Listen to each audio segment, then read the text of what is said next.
Hi, this is Scott Pollack, head golf professional here at Grantwood Golf Course. I'd like to welcome you to this edition of Pollack's Pro Pointers. Today's subject is chipping and pitching. We're going to be taking the next few minutes to talk a little bit about some of the common problems that I see with my students, but we'll also talk about some of the proper technique that we try to work on in trying to make solid contact. That's our primary goal in chipping and pitching, is to use technique simple enough that allows us to make solid contact. If we make solid contact, we've got the opportunity to hit the golf ball the proper distance for us. The first thing that I see with most students is when they have problems with chipping and pitching, it's because they inherently are trying to help or lift the ball into the air instead of allowing their club to do the job for them. It doesn't matter if you've got a nice Callaway wedge such as this, or an old one from 20 years ago that you inherited from your mom or dad.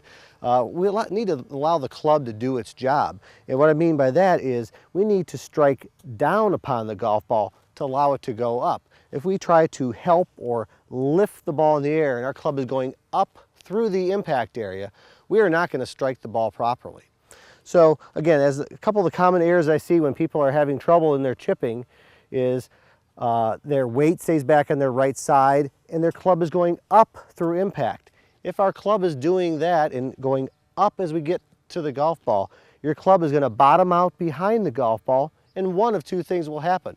You'll either hit the ground and hit it fat, where it feels like you're hitting too much ground, or two, you come up and you catch the ball with the edge of the club and hit it thin and send the ball sizzling across the other end of the green. Everyone's done that before. Kind of looks something like this. Hear that hard click sound. What we need to do instead, again, instead of getting our weight back on the right side and having the club go up through impact, what we need to do is position the ball in the center of our stance. Doesn't matter what club we're hitting. Today I've got a standard, well actually I've got a 58-degree loft club. That's a little more loft than a standard sand wedge. What we do is we take a narrow stance, we adjust our lower body so all of our weight is on our front foot. It's going to start there, it's going to stay there. There's no shifting of our weight back and forth during the shot. Another part of our setup that's important is to create what we call some shaft angle. Again, I'm a right-handed golfer, so as I set up like this, I'm going to have the butt end of the club pointing towards my left hip, and it's important to keep that relationship throughout the shot. So as I take my swing, my weight is on my left side. I'm going to make a short, crisp range of motion, and when I get to impact, I'm going to make sure I still maintain that shaft angle forward. That's going to allow me to strike down upon the golf ball, which will in turn make the golf ball go up. It's going to look something like this. Again, set the hands forward. Nice little motion. Approximately equal length backswing to follow through. Again, another common problem is the short backswing and again, this lifting type motion. We want to avoid that. And of course, we can't just swing and that's not a destination.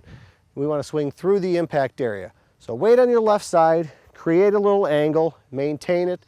And the other thing that we see oftentimes is folks where they swing with just their arms and hands and all the power is just coming from right in here in our hands and forearms only.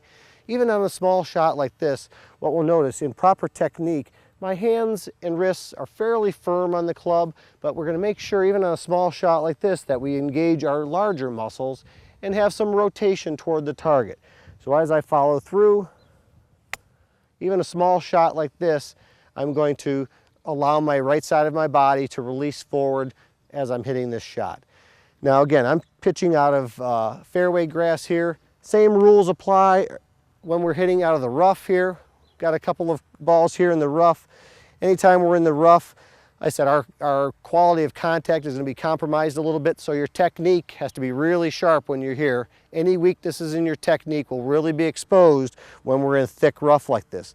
Now rough can take on many forms, from thin grass, bare spots, to very thick grass like this where the ball nestles down. Again, any weaknesses in your technique will be exposed. If you're back on your right side, you're going to have trouble hitting this shot.